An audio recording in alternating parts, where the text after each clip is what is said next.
Bismillahirrahmanirrahim. Assalamualaikum warahmatullahi wabarakatuh. Baik anak-anak, kita lanjutkan materi kita tentang bilangan pecahan. Kita lihat apa yang dimaksud dengan pecahan ya. Nah, bilangan pecahan adalah bilangan yang dapat dinyatakan dalam bentuk A per B dengan A dan B adalah bilangan bulat. B tidak boleh sama dengan 0 karena semua bilangan dibagi 0 hasilnya tak hingga. Dan B bukan faktor dari A. Itulah yang dimaksud dengan bilangan pecahan. A disebut pembilang dan B disebut penyebut. Contoh 1/2 itu sama dengan artinya 1 dikatakan pembilang, 2 dikatakan penyebut. Pembilang merupakan bilangan terbagi dan penyebut merupakan bilangan pembagi. Selanjutnya kita akan melihat bagaimana cara menggambar pecahan pada garis bilangan. Silahkan kalian buka link yang ini. Di situ jelas bagaimana cara menggambarkan pecahan pada garis bilangan. Kita lanjut pada pecahan senilai. Apa itu arti pecahan senilai? Pecahan yang sama nilainya dengan pecahan lain. Bagaimana cara mendapatkan pecahan senilai ya, dan bagaimana cirinya? Yaitu pertama adalah mengalihkan pembilang dan penyebut dengan bilangan yang sama. Contoh 1/2 itu senilai dengan 2/4 ketika pembilang dan penyebutnya kita kalikan dengan angka 2, sama-sama kali angka 2 ya. Sehingga dia bernilai senilai dan seterusnya. Kalau mendapat 3/6, 1/2 ini sama-sama kita kalikan 3. 1 kali 3 3, 2 kali 3 adalah 6. Berikutnya kesamaan nilai dua pecahan. Nah, disinilah ciri dari pecahan itu senilai atau tidak ya.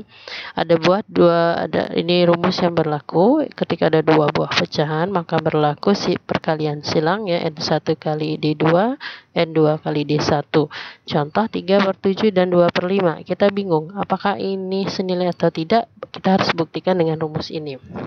Kita kalikan silang, 3 kali 5 15, 2 kali 7 14. 15 dan 14 tidak senilai, sehingga dua pecahan ini bernilai tidak senilai. Contoh kedua, 9/15 dan 3/5 ya. Setelah kita kalikan silang, hasilnya adalah 45 dan 45. Sehingga kedua pecahan ini adalah senilai. Itu cirinya ya. Untuk mendapatkan apakah dua buah pecahan itu senilai atau tidak, kita kalikan silang dulu. Berikutnya adalah menyederhanakan bentuk pecahan. Kalau di sini mendapatkan pecahan senilai, kita mengalihkan berarti kita cari KPK-nya. Kalau menyederhanakan kita bagikan berarti kita cari FPB ya. Dengan cara membagi bilangan dan penyebut dengan faktor yang sama ya. Contoh 15/21 sama dengan 15 dibagi 3, 21 dibagi 3 sama dengan 5/7. Jadi FPB-nya adalah sama-sama dibagi 3 ya. Berikutnya adalah bentuk-bentuk pecahan. Pecahan yang pertama, pecahan murni. Apa yang dinamakan pecahan murni? Pecahan yang nilai pembilangnya kurang dari nilai penyebut. Contoh 1/2, 3/5, 8/9. Intinya cirinya adalah bagian atas lebih kecil dari yang di bawah. Berikut pecahan tidak murni. Kebalikan dari pecahan murni. Pecahan yang nilai pembilangnya lebih dari atas sama dengan nilai penyebutnya. Ya. Contoh 2/2 ini namanya pecahan murni. 3/3 ya. 18/9, 100/9 ya, 5/4. Nah, ketika posisi di atas yang lebih besar berarti dia pecahan tidak murni. Berikutnya adalah pecahan campuran. Adalah campuran dari bilangan bulat dan bilangan pecahan. Mudah ini. Yang keempat, pecahan sejenis dan tidak sejenis. Pecahan sejenis adalah pecahan yang memiliki penyebut yang sama. Lihat di bawahnya sama-sama 4 ya. Berarti keempat bilangan ini merupakan pecahan sejenis. Pecahan tidak sejenis yang mana? Selain pecahan sejenis, kalau udah di bawahnya beda, pasti dia tidak sejenis ya. Ini contoh, ini pecahan murni yang tidak sejenis. Nah. Berikutnya adalah pecahan desimal. Apa arti pecahan desimal? Pecahan yang penyebutnya merupakan perpangkatan dari bilangan 10. Ada persepuluhan, perseratusan, perseribuan. Ini lihat posisinya ratusan, angka kedua puluhan, angka ketiga satuan ya. Di setelah tanda koma ini posisinya per sepuluhan, per seratusan, per seribuan. Nilai tempat desimal. Nah, terkait dengan posisi ini, cara membaca bilangan desimal kita nggak boleh 456,789, nggak boleh seperti itu. Cara membacanya adalah 456,789. Itu ya kata bilangan desimal. Mana tempat desimalnya? 400 karena dia posisinya ratusan. Ini 5 plus 50 posisi puluhan, 6 posisi satuan, ditambahkan posisi desimalnya 0,7 tambah 0,08 tambah 0,009 per seribuan. Contoh soal ini ada di latihan nantinya ya, di halaman 42 ya. Berikutnya ada pentingnya tempat 0. Bilangan 0 tidak mempunyai nilai jika diletakkan di sebelah kiri bilangan bulat. Contoh, 0,5 sama dengan 5 per 10 sama dengan 1 per 2. Nah, ketika kita tambahkan 0 setelah bilangan bulat, setelah angka 5 ini, maka dia tidak ada artinya. Kenapa? Karena nilainya juga sama 1 per 2 ya. 0,05 sama dengan 0,050 sama dengan 0,500 karena nilainya sama. Jadi walaupun nolnya sampai beribu di sini ya, pasti hasilnya setengah. Tapi di 0 mempunyai arti jika 0 itu ditaruh setelah koma.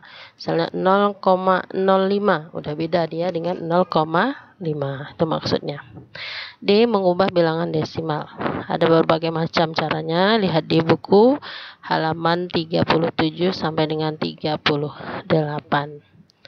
Baik, di akhir ya, ada persen. Pengertian persen adalah sebuah angka atau perbandingan untuk menyatakan pecahan dari 100. Contoh 9% ditulis 9 seperti ini lambangnya ya, berarti 9 dari 100 sama dengan 9 per 100. Ada 6 cara mengubah berbagai bentuk pecahan menjadi bentuk persen dan sebaliknya. Kita lihat mengubah persen menjadi pecahan biasa.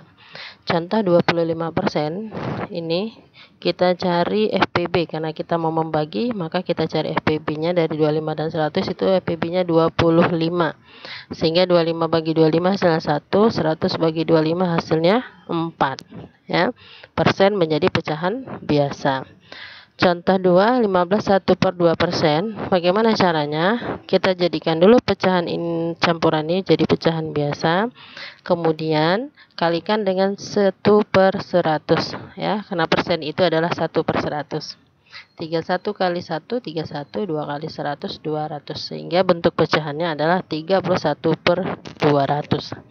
Yang kedua, mengubah pecahan biasa menjadi pecahan persen, menjadi persen. Contoh 1 yaitu 9 per 20 ya. Nah, karena kita akan mencari persennya, kita lihat di bawahnya 20 ya, kalikan berapa biar hasilnya 100. 20 kali 5 sehingga yang 9 pun harus dikali 5. 45 per 1 sama dengan 45%. Contoh 2 adalah 4 per 11 ya. 4 per 11 ini nggak bisa dikalikan berapa jadi 100 sehingga kedua-duanya harus kita kalikan 100 ya. Jadi 4 per 11 kali 100 hasilnya adalah 400 per 11.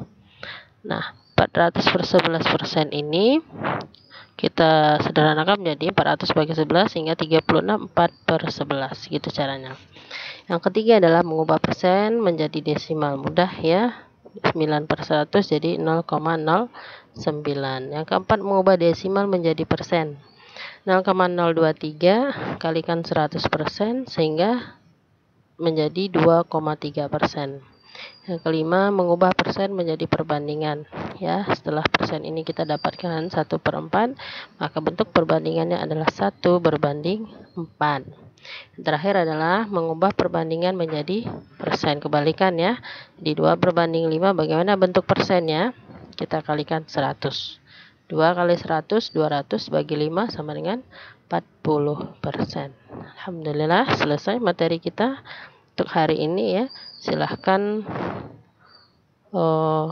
berikutnya kerjakan latihan pada halaman 42 sampai dengan halaman 43.